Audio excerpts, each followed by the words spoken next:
In medical news, the American Diabetes Association announced new recommendations. Children with type 1 diabetes have some things to know about. Arise News medical contributor Dr. Aletha Maybank joins us with that story. I didn't quite finish that sentence. Sorry about okay. I have to get that chuckle out. Okay. All right. What's the news about children with type 1 diabetes?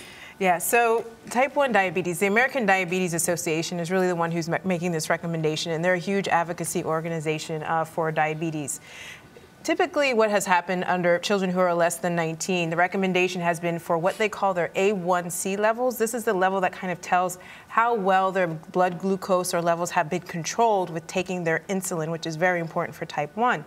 So they've provided a certain level between 7.5 and 8.5, but what they're finding is that the complications that are typical for diabetes that are long-term, such as kidney disease, heart disease, even long-term amputations, can not only happen in adults, but they're starting to see it happen at younger ages.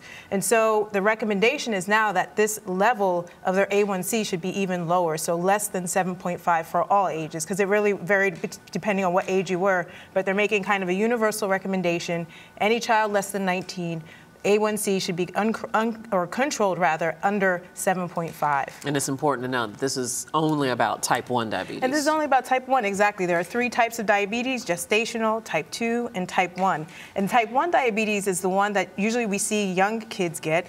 It is an autoimmune process, and there's not really much you can do as far as growing out of it or anything of that nature, or treating it, as compared to type 2 in the sense of if you improve your glucose, if you exercise, there are sometimes things that you can do to improve your outcomes. With type 1, you have to take insulin. It's the only way that you can survive, really. And so it's a very intensive process. It takes a lot of time. It's really hard for adolescents because they have to manage their diabetes pretty consistently. Yeah, such important information. Let's move on to the next topic. And this is a very interesting study about the connection between sitting down and cancer. It's fascinating. This is the second one in the last couple years that's coming out to really confirm or at least highlight this connection between sitting and cancer. So this is a large study looking at 4 million people, 70,000 different types of cancers. And notice that for certain cancers, there was an increased risk. Not for all cancers. So the 2 cancers that there was this increased risk is colon cancer and endometrial cancer. Not only if you were just sitting, but if you were also watching TV, they looked at watching TV, sitting, and then other, sedentary lifestyles. If you were watching TV, that risk actually even doubled. And so, exactly. So what they think is it's mostly connected to is the obesity piece of it.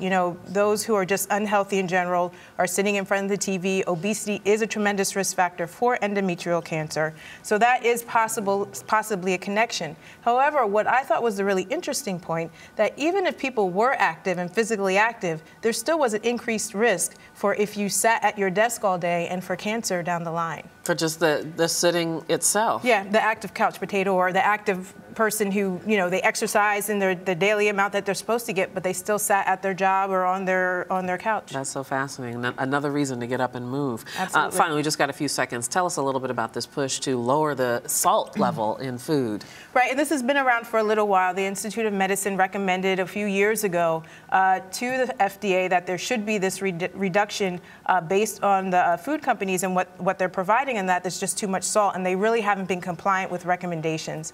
And so most people and many people feel, who are in the health side, that there should be some level of mandatory recommendations. FDA still feels at this point it should be voluntary, and that's probably what they will go with first, and then see what the response will be. And man, is it so important to look at the label to see how much sodium is in those prepackaged foods. Absolutely. That's where most of our sodium comes. People don't realize that most of your sodium is from prepackaged foods and restaurant meals. All right, Dr. Aletha Maybank, as always, thank you so much. Absolutely. See you next week.